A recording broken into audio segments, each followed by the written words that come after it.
This is Here's How, Ireland's political, social and current affairs podcast, presented by William Campbell. Thank you for downloading episode 31 of Here's How. Right-wing economics is sometimes a dirty word in Irish politics. People can be proud to be left, but seem to make excuses for being on the right. On this podcast, someone who really wants to push conservative economics.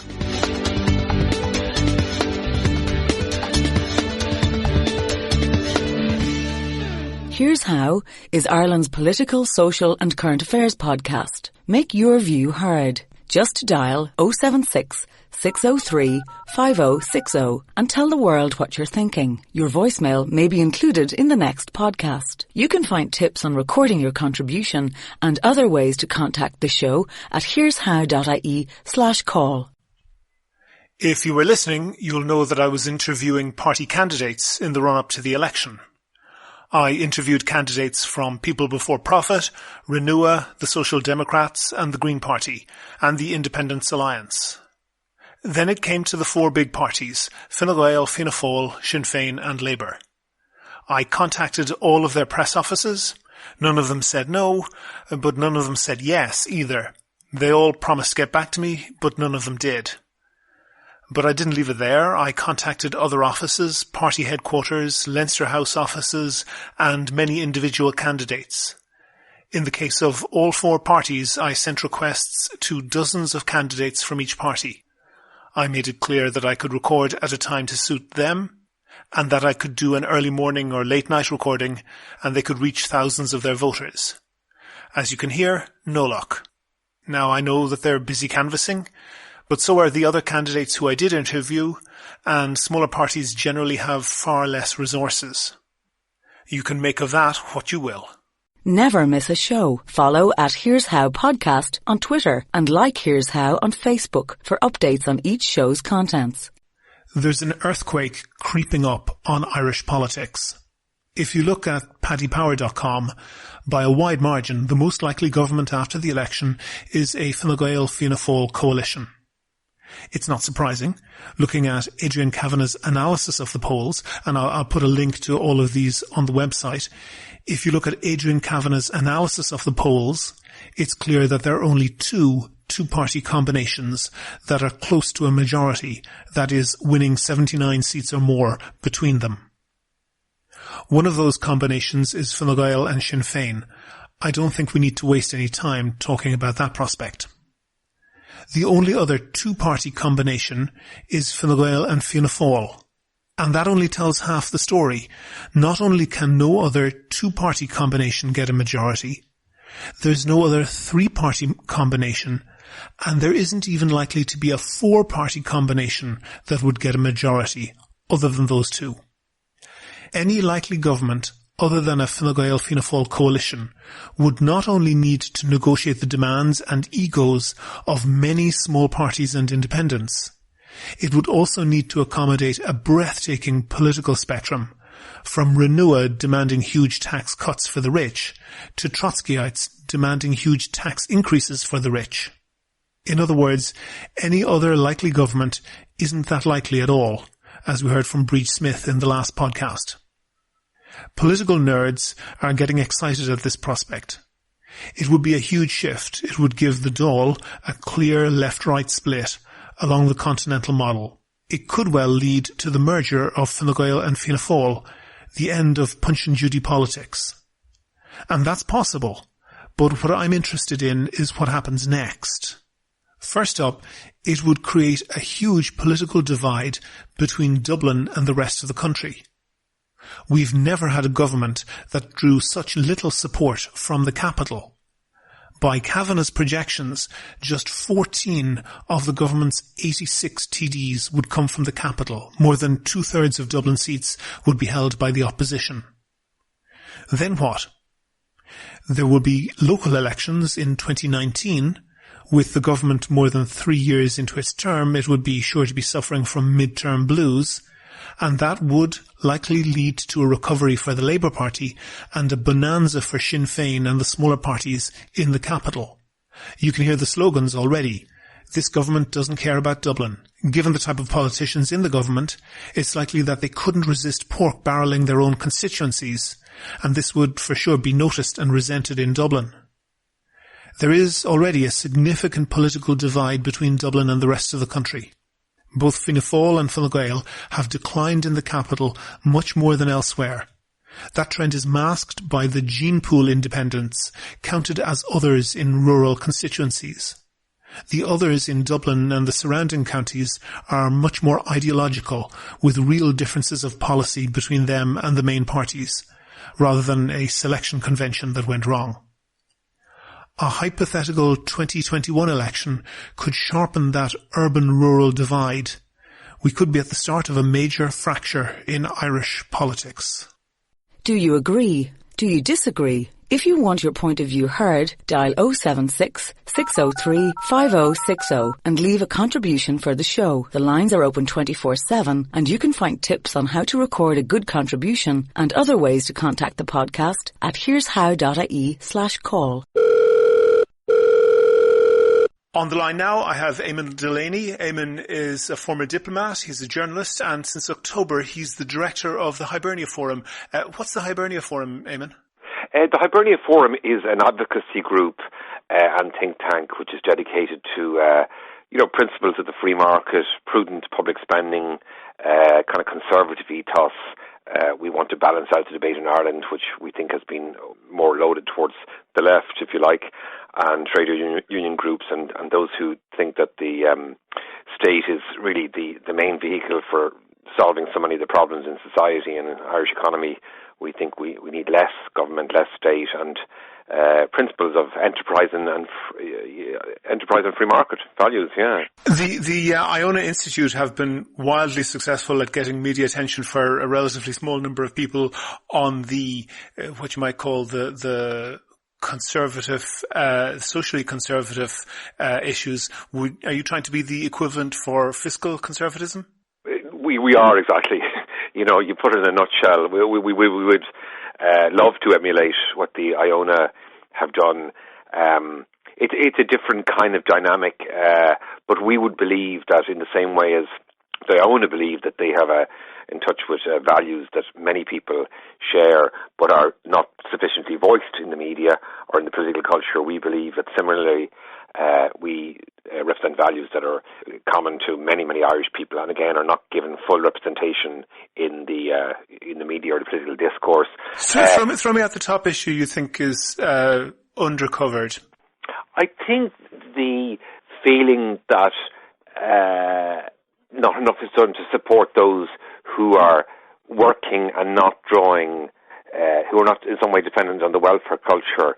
I think there's a feeling among many people in what we call the squeeze middle, who are, paying a lot for childcare and working and paying a lot of what they see as taxes, that they are not, that a lot of the political noise, particularly in this election, more so actually than ever, goes to those who, are underprivileged and are on welfare or whatever, that not enough goes to support them. We'd also feel in that bracket with many retailers, small business people, shopkeepers, SMEs, entrepreneurs who are not sufficiently supported.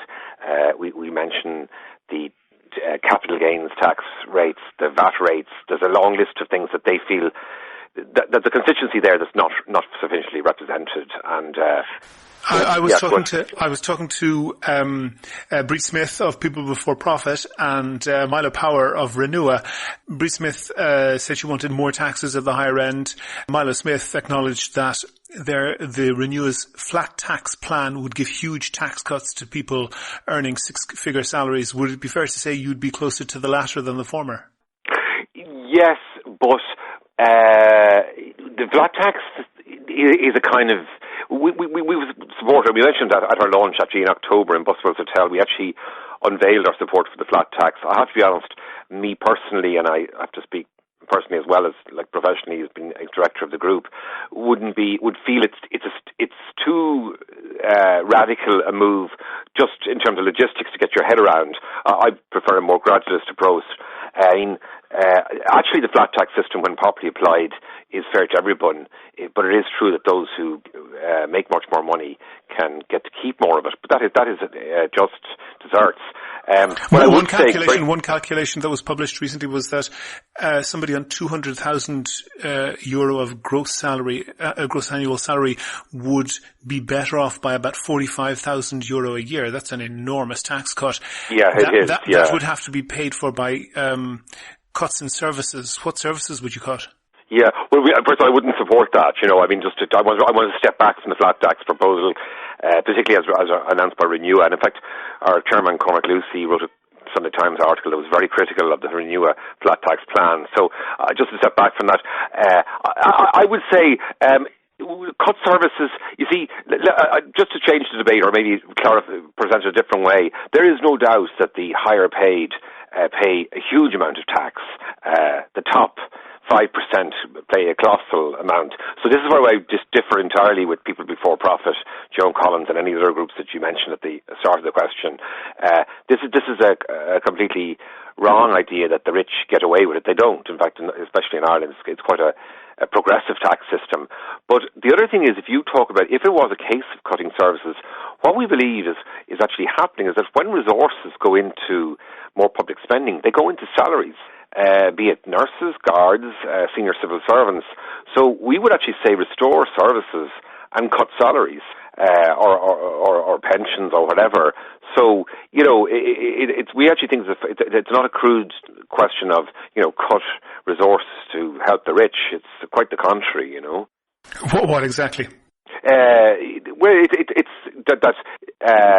Frontline services in general in Ireland are cut first before the pay of public sector workers, be it nurses, guards, consultants, senior civil servants, and that's unfair. It's grossly unfair, but that is the Irish system. So we're actually much more for better services and for more efficient services rather than cutting expenditure.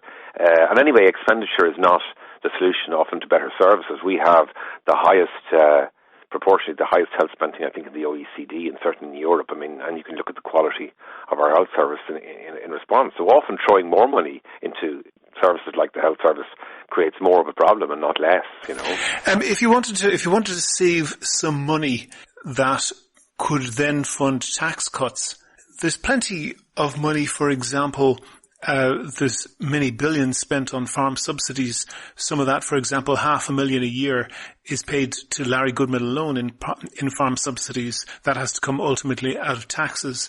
For example, and I'm sure Breed Smith of People Before Profit or anybody else on the left would say, we took on an enormous debt bailing out dead banks.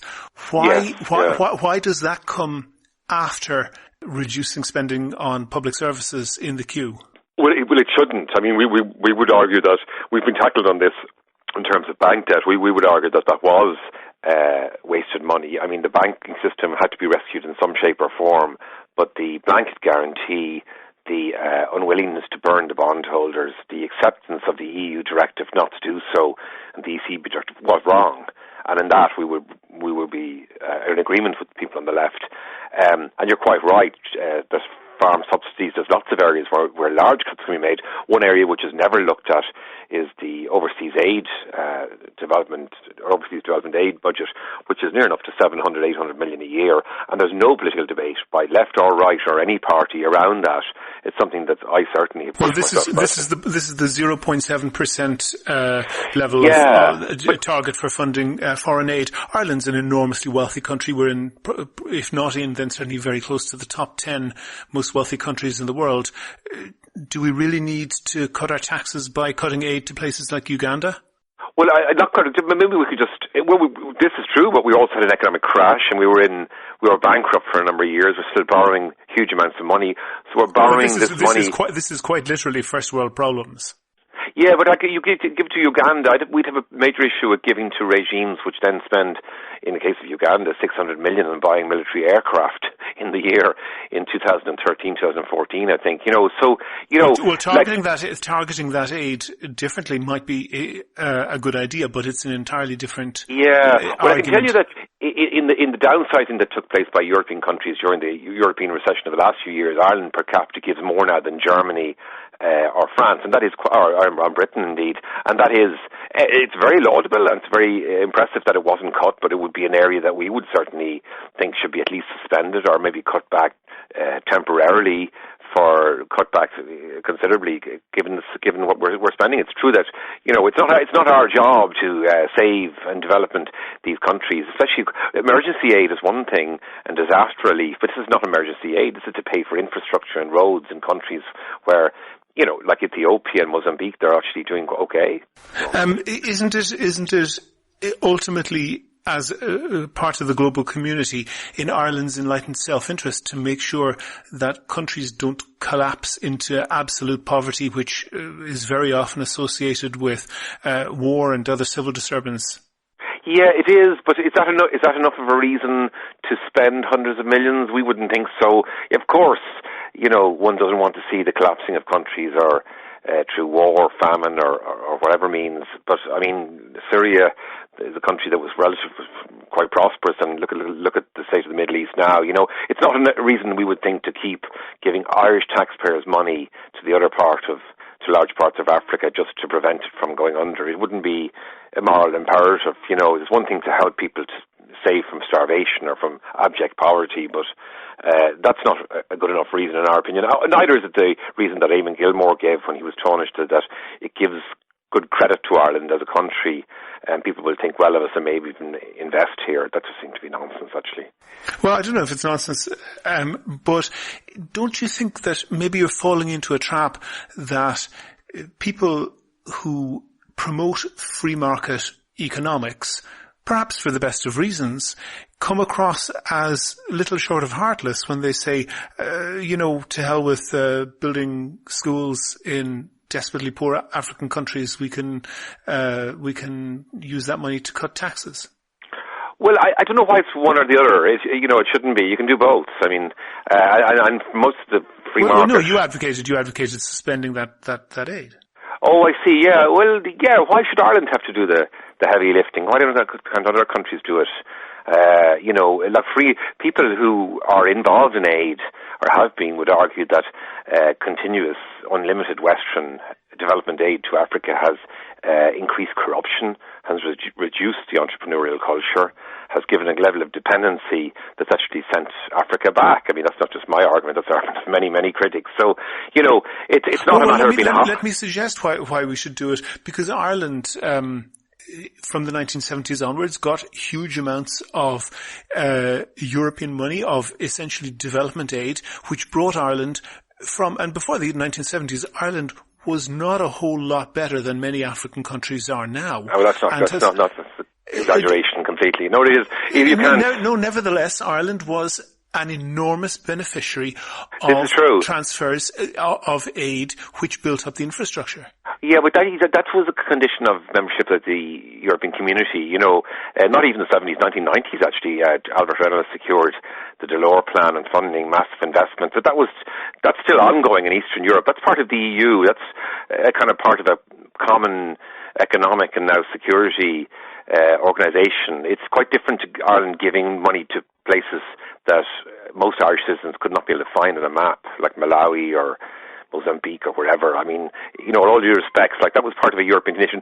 But I do take your point entirely that Ireland has been a recipient, and it was a recipient of support after the famine when doors were open to go to Africa. So, but I think, I wouldn't argue at all that against just cutting the aid. I just think it needs to be looked at more stringently, and maybe in times of great economic stress that we've had here, we could maybe suspend it. But the broader thing is you can help, the developing world, and you can cut taxes at home. It's not one or the other,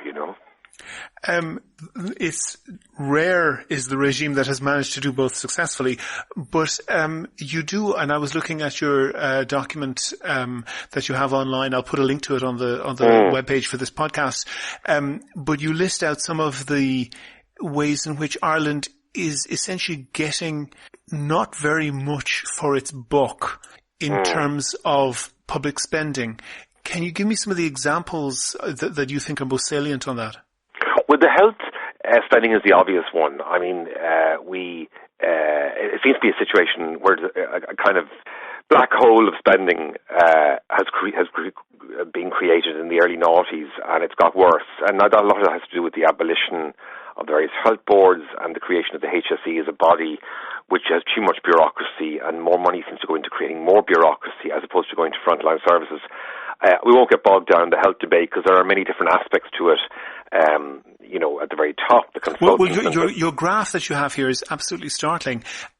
Total health expenditure as a percentage of GDP, Ireland comes in very close to the top of the graph. The United States is off the scale, but Ireland's GDP is not necessarily a very good measure because of the amount of transferring of profits of people like Google and Facebook into Ireland. You also have Ireland's health expenditure as a percentage of GNP, and that's actually apparently, according to your graph, the highest in Europe.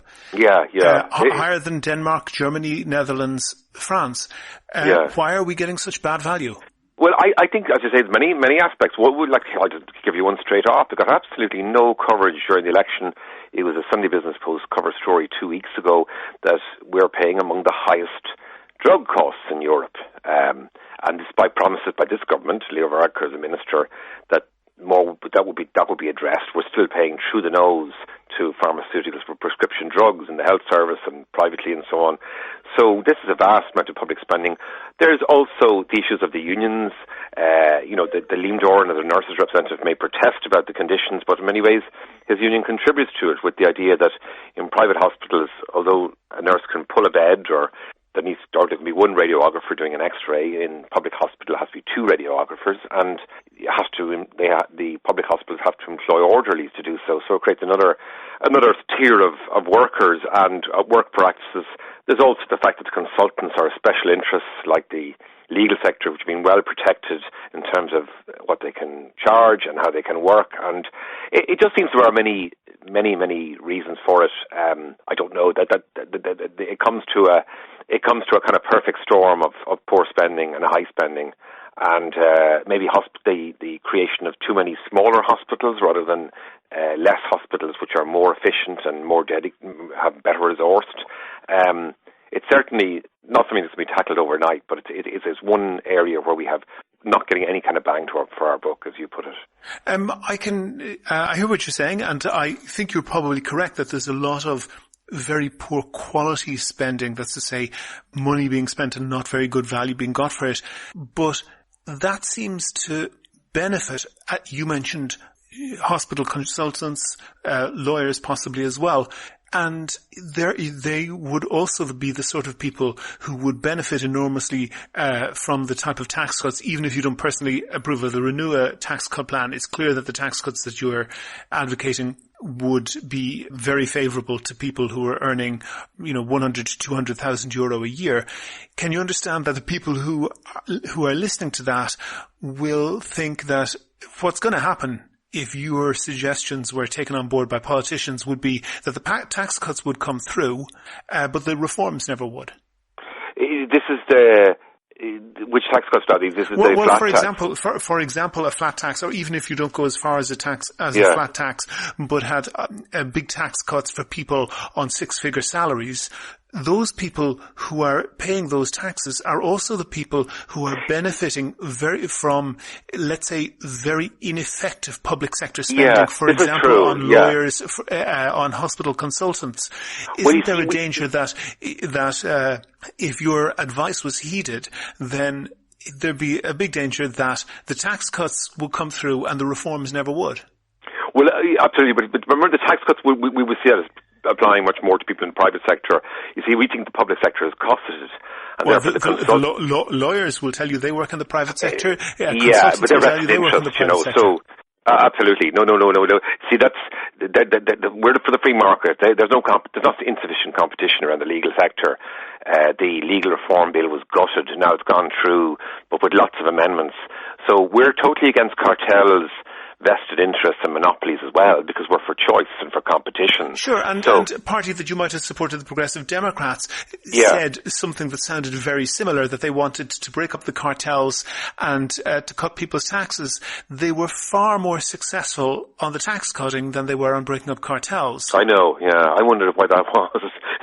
Well, perhaps it is because those people are very powerful, as we saw with the Legal Services Bill. It would appear the Law Society and the Bar Council had sight of the proposals, for the legislative proposals, before they even went to cabinet. So, I know. They had better access than cabinet ministers. I know, and that is depressing. And when they went to canvass, they wouldn't canvass individual TDs; they would go directly to ministers. But look at how much of the legal fraternity is in our political culture: former cabinet ministers, former attorney generals. Look, I don't begrudge them making you fight for your corner, but it is a vested interest. And this is the thing, even since we formed the group, I've realised that we have as much energy focused on trying to break up or challenge vested interests and special interests as we have against what we thought would be just dealing with public sector reform and bringing down public sector pay and making more affordable and efficient. So, yeah, these are the battles to be fought. But you can see somebody who's a nurse or whatever is saying that, hang on a second, you want to cut my pay in exchange for getting more efficient public services and getting the people who are going to get big tax cuts working properly. I wouldn't trust that if I were them. Well, but why can't you why can't you cut the nurses' pay if it needs to be cut, and then also the consultant? I mean, let everybody pay. Because the consultants have a doctor as the health minister and a direct line to cabinet, and people in more working class professions don't. Yeah, I don't know. I mean, the health sector is, but if you look at other parts of the civil service, like senior civil servants took large cuts. I mean, I would rather the Lansdowne Road Croke Park agreements protected everyone in terms of jobs, but the lower paid civil servants did take cuts, but so did senior civil servants as well. So there's no the working class public sector worker wasn't necessarily the only one getting hit. The example of the health sector is probably a bit different, as you say, but it's about everybody taking a cut so that more money can go into services, I mean, the rolling idea of tax cuts that we would support is just more philosophical. I haven't argued any specific, we haven't argued for any specific tax cuts. We would be much more vigilant about not putting up taxes anymore, so as to pay for more public sector pay rises. Would you accept, Eamon, that taxes in Ireland are disproportionately levied on economic activity and not levied at all on economic inactivity? So we have almost no property taxes, almost no wealth taxes, ironically opposed by those on the left, but a very modest property tax brought in. Well, absolutely. I mean, it's our VAT rates, for example, at 23% on any economic. If I go and get printing material done for the Hibernia Forum, I mean, that is really quite a punitive thing for the state to come in and take 23% of the transaction, just to get something printed. I mean, that's economic activity. I entirely agree with you. I don't know if the wealth tax is the answer, because as I said to you before, the wealthy already pay, just look at the statistics, a very high amount of tax, but there's no doubt that... Yeah, but have a look at another statistic. Look at the ghost estates that were built as far afield outside Dublin as Leitrim and Longford and Cavan. Yeah. A large part of that reason that they were built was that sites close to Dublin that should have been developed were being sat on by people who were essentially billionaires, certainly in property terms, billionaires who knew that they should not, if they wanted to maintain their wealth, allow anything more than a drip of property onto the market. Yeah. And they didn't have to pay a cent in tax for squatting on those sites.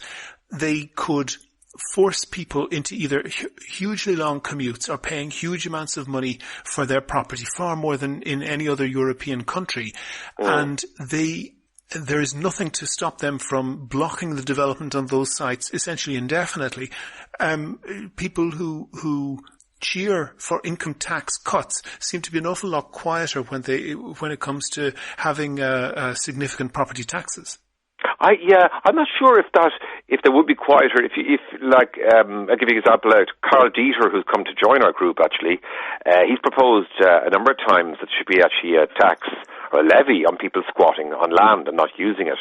And I think that might be a runner, actually, publicly. Like, that would be one is always wary about any kind of intrusions into the market, the property market. I'm not trying to say the market is God by any means, but or should be untrammeled. But in that case, you're quite right. There's a manipulation, lack of provision, and I think that that might be something that would be welcomed by the populace. More welcome than a property tax on people who are actually in a small family home and just have to face another tax for which they told was a household charge, which would improve local services, when we all know that that's nonsense, that there's no local services that increase. It just goes into central exchequer, That seems unfair as a property tax. Eamon, you're not running in this election. Any chance you will be in a future one?